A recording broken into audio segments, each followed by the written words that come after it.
حسین لکھتا ہوں، ہوا میں رنگ اڑا کر حسین لکھتا ہوں، ادب سے سر پر جھکا کر حسین لکھتا ہوں۔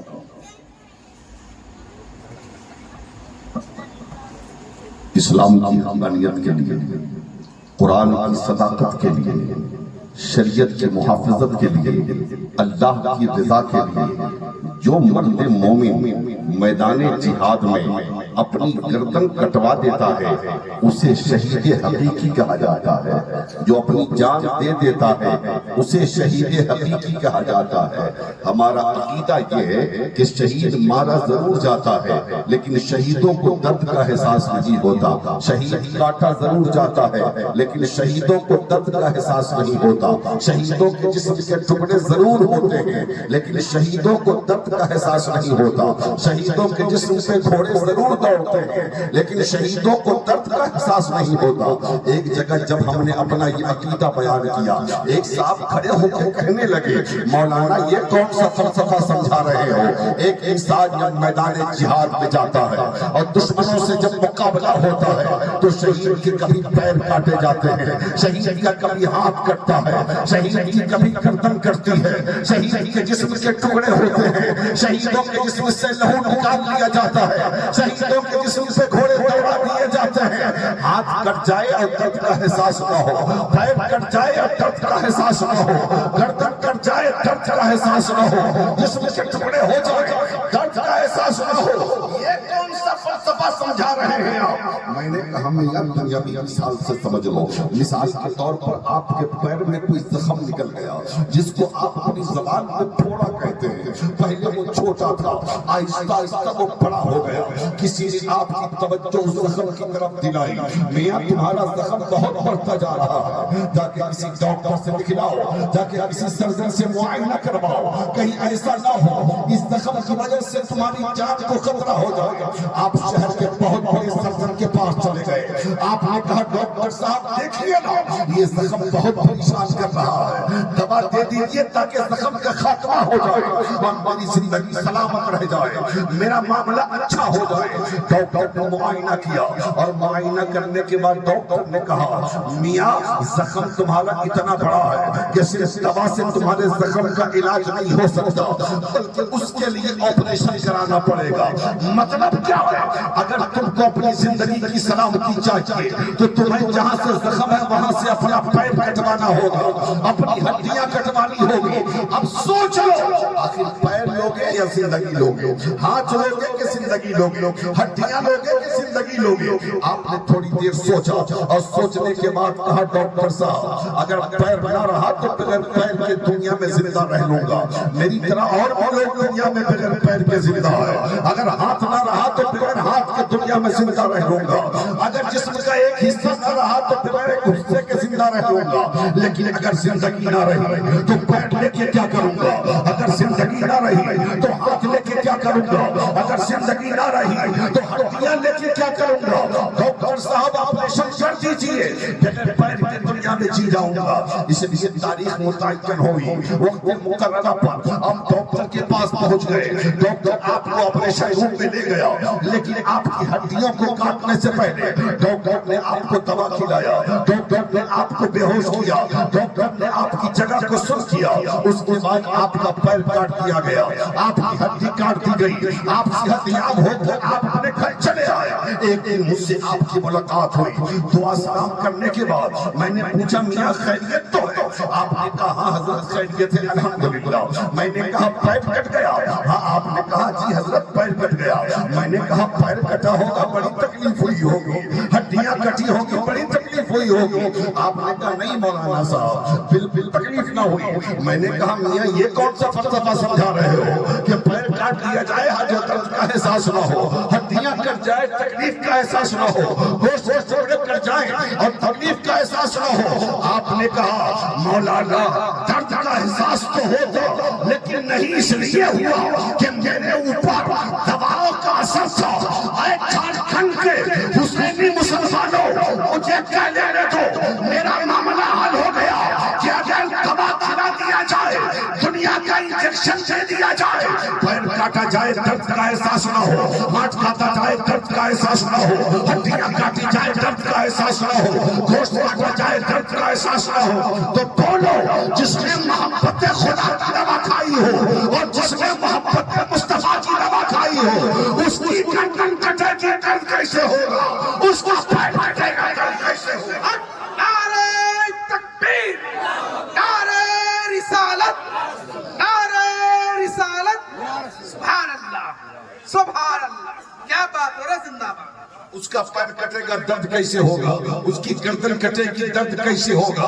اللہ اللہ، اس لیے تو میرے آقا فرماتے، غور سے سننا، ذرا نسبت کرنا نہیں تو بڑا مسئلہ ہو جائے گا۔ میرے آقا فرماتے سارے جنتی جنت میں چلے جائیں گے، اللہ جنتیوں کو مخاطب کر کے فرمائے گا، اے میرے جنتی بندو، تم نے نمازیں پڑھی، میں نے انعام میں جنت دے دیا، تم نے روزہ رکھا، میں نے انعام میں جنت دے دیا، تم نے زکات دیا، میں نے انعام میں جنت دے دیا، تم نے حج کیا، میں نے انعام میں جنت دے دیا، تم نے بھوکے کو کھانا کھلایا، میں نے انعام میں جنت دے دیا، تم نے ننگے کو کپڑا پہنایا، میں نے انعام میں جنت دے دیا، تم نے غریبوں کی فریاد رسی کی، میں نے انعام میں جنت دے دیا، تم نے مدرسے کی تعمیر کی، میں نے انعام میں جنت دے دیا، تم نے مسجد کا تعاون کیا، میں نے انعام میں جنت دے دیا، تم نے غریبوں پر دست شفقت رکھا، میں نے انعام میں جنت دے دیا، تم نے یتیموں کا، تم یتیموں کے والی بنے، میں نے انعام میں جنت دے دیا، تم بیواؤں کا سہارا بنے، میں نے انعام میں جنت دے دیا۔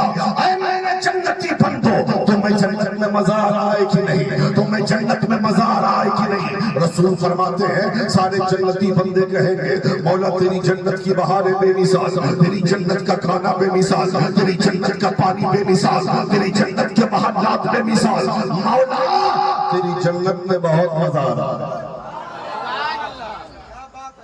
اس کے بعد شہداء کی طرف مخاطب ہوگا،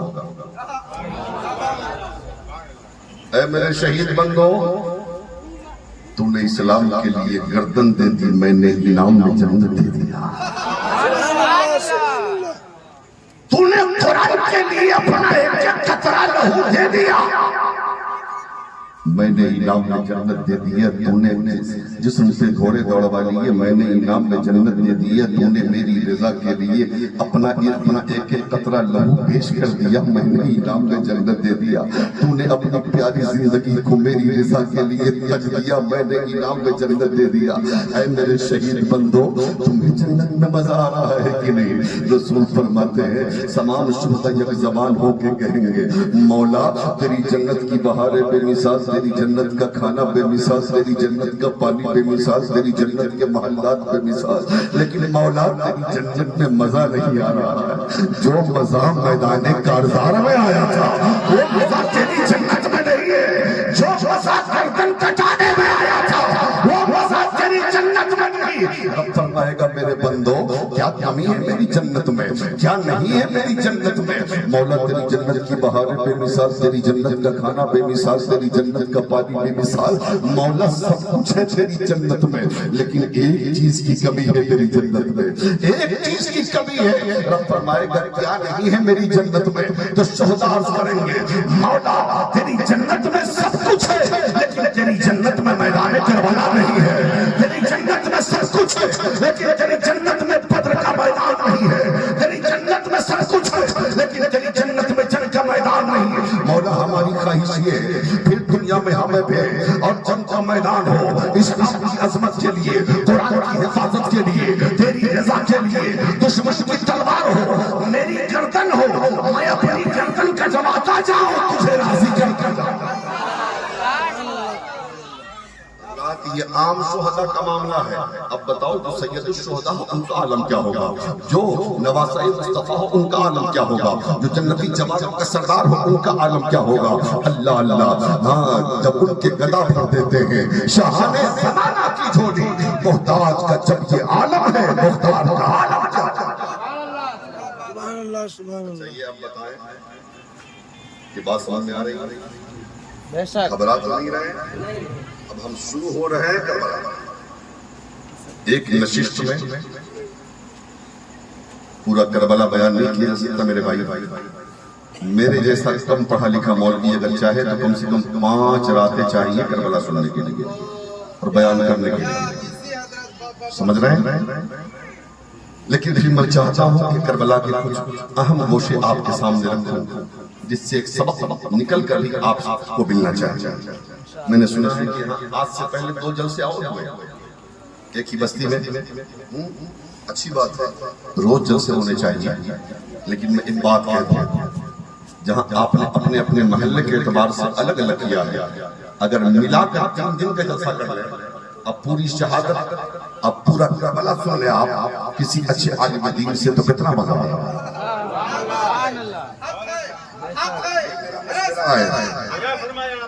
یہ میرا مشورہ میاں، کام کرتے رہو، نام ہو جائے گا. آپ نے 3 دن کا جلسہ کیا، اپنے اپنے محلے میں ایک بیچ کی جگہ تلاش لیں اور 3 دن کا ملا کے کر لیں. تینوں دن شاعر الگ رکھے، ایک خطیب رکھے جو پورا کربلا سنا دیا. سبحان اللہ سبحان اللہ. 3 دن کا ہو بھی گیا اور آپ کا کام بھی ہو گیا، اور مجمع بھی بڑا ہوگا، انتظام بھی اچھا ہوگا، مزہ بھی بہت آئے گا. اب کربلا سن کے تو دیکھو، کربلا پڑھ کے تو دیکھو، پھر یہ دنیا اچھی نہیں لگے. کربلا پڑھو گے اور کربلا سنو گے تب پتہ چلے گا اسلام کی اتنی اچھی صورت جو ہم تک پہنچی ہے ایسے نہیں. جب 6 ماہ کا اثر دیا گیا ہے اسلام کی جڑوں میں، تب اسلام نے بچا ہے. جب 18 سال کا قاسم قربان ہوا ہے تب اسلام بچا ہے. جب 22 سال کے قاسم کی جوانی پر گھوڑے دوڑے ہیں، 18 سال کا علی اکبر جب حسین نے دیا ہے تب اسلام بچا ہے. 7-8 سال کا بھانجا حسین نے دیا ہے تب اسلام بچا ہے. سنو تو کربلا، سمجھ رہے ہیں آپ؟ گھبرا تو نہیں رہے ہیں؟ اب مت پریشان ہوئیے. دلبر صاحب آئیں گے، انہوں نے کہا ہے کہ میں ایک جگہ سے پڑھ کے آ رہا ہوں. اب کیوں پریشان ہو رہے ہیں؟ ایک سے ایک شعرا کو نعت کو آپ نے بلایا ہے، سمجھ رہے ہیں نا؟ انشاءاللہ وہ بھی آ جائے گا.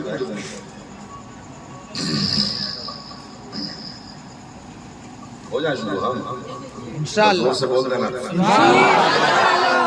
امام پاک کے 55 کی تاریخ میں پیش کر دوں جس کا ڈائریکٹ تعلق کربلا سے، ڈائریکٹ تعلق کربلا سے. اٹھک بیٹھک مت کیجئے اگر مجھے سننا ہے.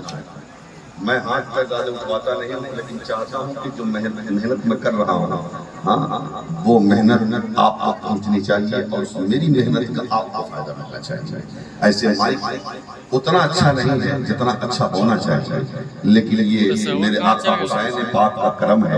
ہم سب لوگ بول رہے ہیں اور پڑھ رہے ہیں. ہاں ذرا محبت سے بولتے یا رسول اللہ. دیکھیے رمضان مدینے میں 29 رمضان کی تاریخ ہے. کتنی؟ 29 رمضان کی تاریخ ہے. اور 29 رمضان کی تاریخ کا مطلب یہ ہوتا ہے کہ 29 رمضان کو اگر عید کا چاند نکلتا ہے تو اس کی خوشیاں الگ ہوتی ہے. ہر انسان چاہتا ہے کہ 29 کا چاند نکل جائے. ہر انسان چاہتا ہے کہ 29 کا رمضان میں 29 کا چاند نکل جائے تاکہ عید جو ہے نا دوسرے دن ادا کیا جائے. ایسا ہی ہوتا ہے نا. مدینے میں 29 رمضان کی تاریخ ہے. پورے مدینے میں ایک خوشیاں ہیں، ہر طرف آپس میں باتیں ہو رہی ہیں. اگر آج عید کا چاند نکل آیا تو کل عیدگاہ جا کر دکان ادا کیا جائے گا. اگر آج عید کا چاند نکل آیا تو کل نئے جوڑے پہنے جائیں گے. اگر آج عید کا چاند نکل آیا تو کل شکرانے کی نماز پڑھی جائے گی. اللہ اللہ پورے مدینے میں شور ہے. بوڑھے بھی خوشیاں منا رہے ہیں، عورتیں بھی خوشیاں منا رہی ہیں، جوان بھی خوشیاں منا رہے ہیں. سورج ڈوبتا ہے اور دنیا نے دیکھا کہ مدینے کے آسمان پر 29 رمضان کو عید کا چاند نکل آیا. 29 رمضان کو عید کا چاند نکل آیا. سب لوگ خوشیاں منا رہے ہیں. اتنے میں مدینے میں خاتون جنت موجود ہیں.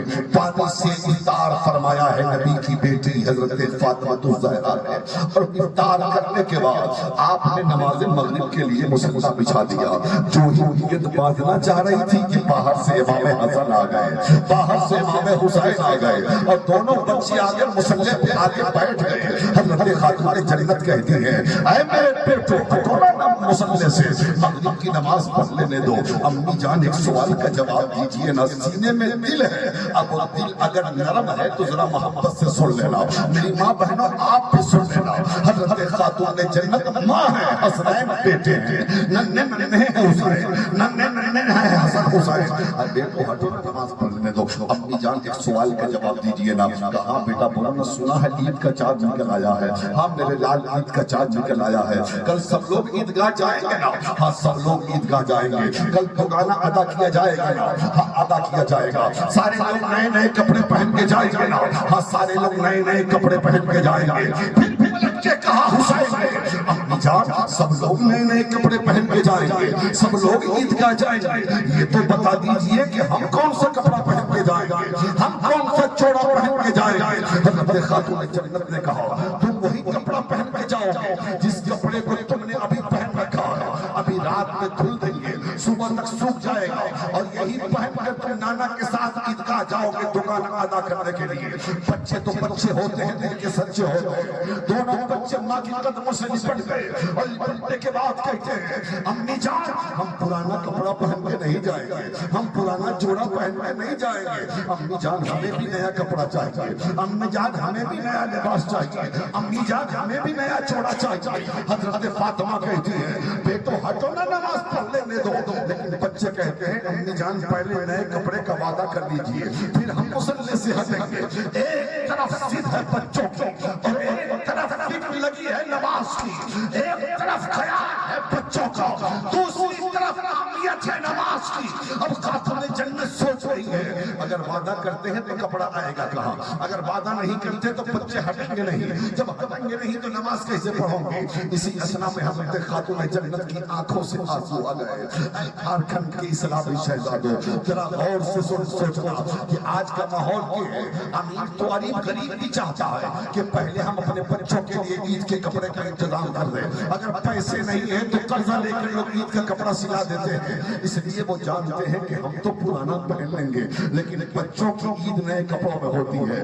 اگر بچے اپنے دوستوں کے پاس گئے اور کسی دوست نے کہہ دیا تیرا باپ کتنا بڑا ٹیچر تھا کہ سال میں ایک مرتبہ عید آتی ہے اور تیرے باپ نے تجھے عید کا جوڑا سلا کے نہ دیا, میرے بیٹے کا دل ٹوٹ جائے گا. اس لیے امیر ہو جائے اپنے بچے کے لیے عید کا جوڑا سلاتا ہے. اور آج کی حالت تو یہ ہے کہ ایک کپڑا نہیں, نماز پڑھنے کے لیے الگ کپڑا, گھومنے کے لیے الگ کپڑا, نانیال جانے کے لیے الگ کپڑا. آج ہمارے بچوں کے لیے ایک نہیں جانے کتنے جوڑے ہوتے ہیں, لیکن واہ قدرت کا کرشمہ, حسنین کے لیے کپڑا نہیں ہے, فاطمہ کے بیٹوں کے لیے کپڑا نہیں ہے, نبی کے نواسوں کے لیے کپڑا نہیں ہے. اللہ اللہ. حضرت امام حسنین کہتے ہیں اپنی وعدہ کر دیجئے نا, کپڑا دلوا دیجئے نا. اب ماں کی ممتا تو کیا ہوتی ہے ماں ہی سمجھتی ہے نا. جو دل میں غم تھا وہ آنکھوں کے راستے سے آنسو بن کے باہر آ گیا. حضرت فاطمہ نے اپنا آنسو اپنے دوپٹے میں جذب کیا ہے, بچوں سے چھپایا ہے, کہیں بچے آنسوؤں کو دیکھ کے گھبرا نہ جائے. اس کے بعد تھوڑی دیر سوچنے کے بعد حضرت فاطمہ کہتی ہے اے میرے بیٹو تم دونوں کا کپڑا کل صبح آ جائے گا. پلٹ کے بچوں نے آواز دیا ہے امی جان اگر کل آئے گا تو درزی کی دکانیں سب بند ہو گئی ہیں, درزی کی دکانیں سب بند ہو گئی. یہ دکانیں اس وقت کھلیں گی جب عید کی نماز ختم ہو گئی ہوگی, کل آئیں گے تو سلیں گے کب. حضرت خاتون جنت کہتی ہے جملے پہ غور کرنا, اے حسنین تم دونوں کا درزی سلایا کپڑا لے کے آیا ہے, سلایا کپڑا لے کے آئے گا. بچے ہٹ گئے مصلی سے. حضرت فاطمہ الزہرا نے مغرب کی نماز پڑھی ہے. مغرب کی نماز پڑھنے کے بعد اور بھی جو گھریلو کام تھے اس کو پورا کیا. حسنین کو کھلایا پلایا سلا دیا. عشاء کی نماز پڑھی, عشاء کی اذان ہوئی تو نماز پڑھی. اس کے بعد آدھی رات کا حصہ گزر جاتا ہے. پورا مدینہ نیند کی آغوش میں ہے. بوڑھا بھی سو رہا ہے, جوان بھی سو رہا ہے, عورتیں بھی سو رہی ہیں, بچیاں بھی سو رہی ہیں, اپنے بھی سو رہے ہیں, بیگانے بھی سو رہے ہیں. ایک تنہا نبی کی بیٹی فاطمہ ہے جو تنہا جاگ رہی ہے. میں علمت سورات میں حضرت فاطمہ الزہرا سے پوچھا اے شہنشاہ مدینہ کی شہزادی, اے خاتون جنت اب یہ تو بتائیں کہ کہاں سے کریں گے کپڑے کا انتظام. حالت یہ ہے مدینے کے بازار بند ہو گئے, مدینے کی مارکیٹ بند ہو گئی, مدینے کی دکانیں بند ہو گئی, مدینے کا سب کچھ بند ہو گیا ہے, کہاں سے کپڑے کا انتظام ہوگا. تو حضرت خاتون جنت نے مصلی بچھایا اور مصلی بچھاتے ہوئے آواز دیا تھا اے میرے بابا کے غلاموں, میں نے مان لیا کہ مدینے کے بازار بند ہو گئے, میں نے مان لیا کہ مدینے کہ مدینے کی دکانیں بند ہو گئی، لیکن سن لو جہاں پر سارے دروازے بند ہوتے ہیں وہیں سے رب کا دروازہ کھل جاتا ہے، جو کسی در سے پورا نہیں ہوتا مولا کے دربار سے پورا ہوتا۔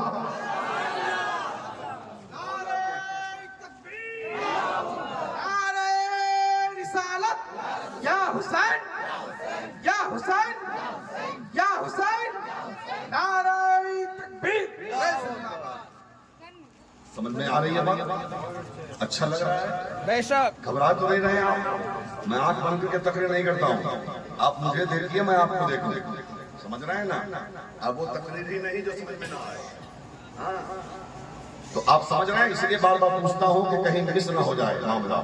سننا ہے میرے بھائی، ذرا دعا دے دیجیے مجھے، آپ کی دعا کی مجھے بھی ضرورت ہے، میری دعا تو آپ کی، میری دعا کی ضرورت آپ کو، ہم دونوں ایک دوسرے کی دعا کریں، ذرا محبت سے بول دیں اور غور سے بولیں یا رسول اللہ۔ حضرت خاتون جنت نے کہا جو کسی در سے پورا نہیں ہوتا رب کا در کھل جاتا ہے، بے شک، سبحان اللہ۔ اور یہ قیامت تک آنے والی اسلام کی شہزادیوں کو بھی سبق سکھا دیا۔ آج ہوتا کیا ہے، غور سے سننا میاں، میٹنگ ٹکٹ مت کرو یار بیچ میں۔ ہوتا کیا ہے، کسی کی شادی ہوئی، اپنے سسرال آئی عورت، شوہر کے حالات اچھے ہیں، عید میں کپڑا، بقرعید میں کپڑا، دے شاپنگ یہ شاپنگ، زیور کپڑا الٹا سیدھا، یعنی کہ سارے معاملات ہوتے رہتے ہیں۔ عورتوں کا دل جو دو چیزوں سے کبھی نہیں بھرتا، اس کو ایک الماری نہیں 5 الماری کپڑا بھر دیجیے پھر بھی عید میں کپڑا چاہیے، اور اگر 1 کنٹل کا زیور بنوا دیجیے نا پھر بھی کہیے کہ چاہیے کوئی زیور، کہاں چاہیے نا، تو نہ زیور سے من بھرتا ہے نا کپڑا سے من بھرتا ہے۔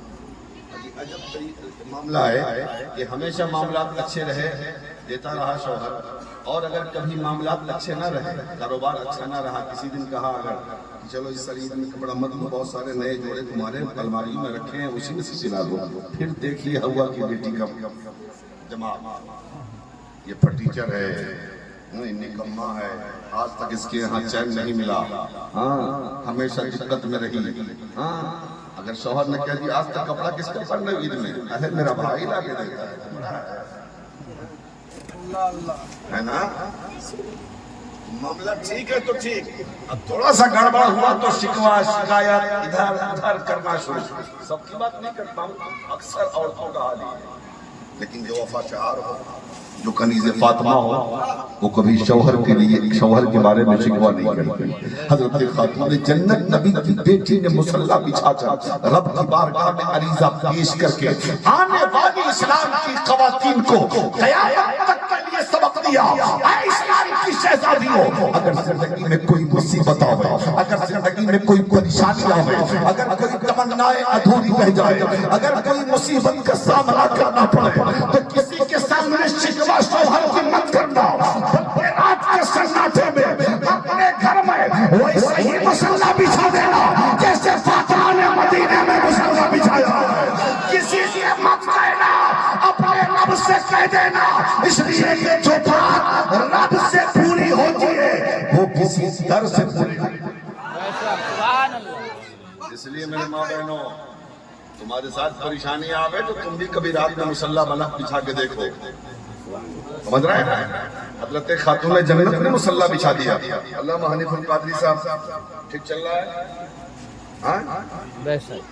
مصلی بچھا دیا، اب مصلی بچھا کر سجدے میں رکھا، اور رکھنے کے بعد دعا کرتی ہے میرے مالک تو علیم و خبیر ہے، تو سب چیز سے واقف ہے، تو خوب جانتا ہے کہ تیری بندی فاطمہ نے آج تک جھوٹ نہیں بولا، تیری بندی فاطمہ نے آج تک کسی سے جھوٹا وعدہ نہیں کیا، میرے مالک بچوں کی ضد کی وجہ سے میں نے کپڑے کے انتظام کا وعدہ کر دیا ہے، کہاں سے کروں گی میں کپڑے کا انتظام، مولا تو کر دے میرے حسنین کے کپڑے کا انتظام، مولا تو کپڑا کا انتظام کر دے، اگر کپڑا نہ ملا حسنین کو تو فاطمہ ہمیشہ کے لیے حسنین کے سامنے جھوٹی ہو جائے گی، میرے مالک میرے اٹھے ہوئے ہاتھوں کی لاج رکھ لے، میرے پروردگار میرے اٹھے ہوئے ہاتھوں کی لاج رکھ لے، مولا مجھے جھوٹی مت بننے دینا میرے بچوں کے سامنے.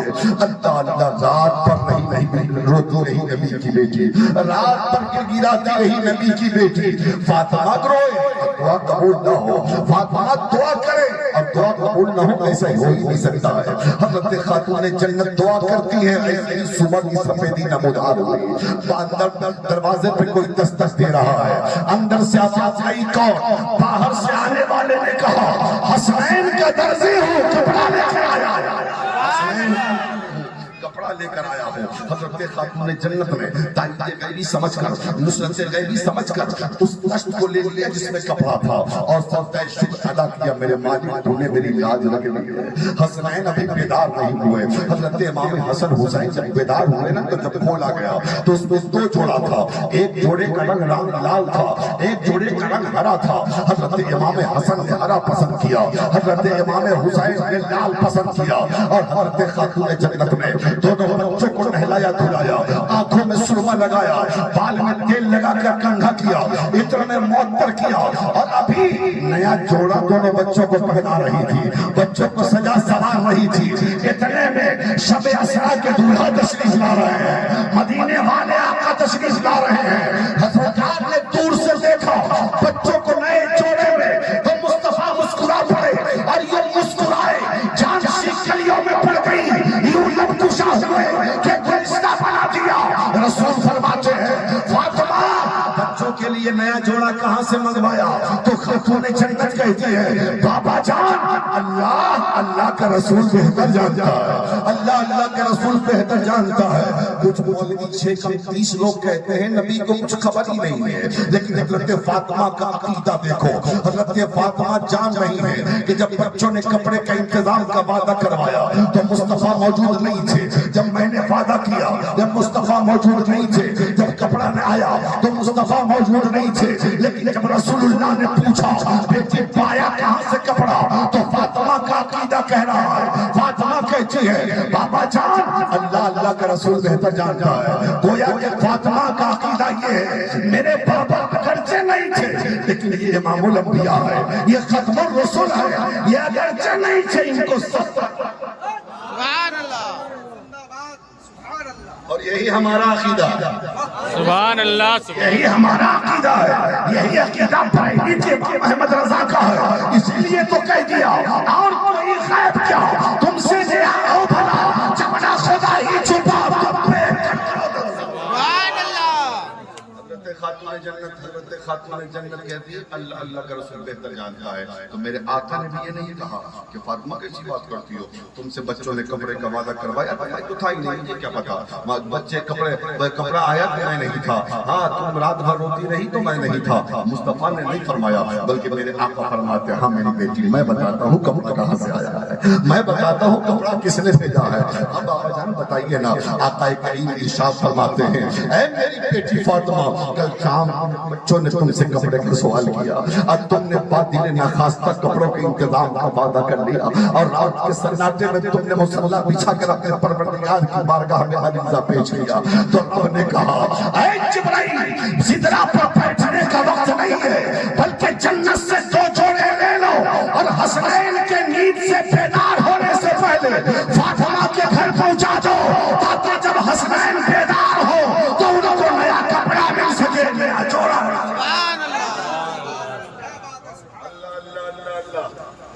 میری بیٹی فاطمہ کپڑا بھیجنے والا خدا, زور سے بول رہے ہیں کپڑا بھیجنے والا خدا.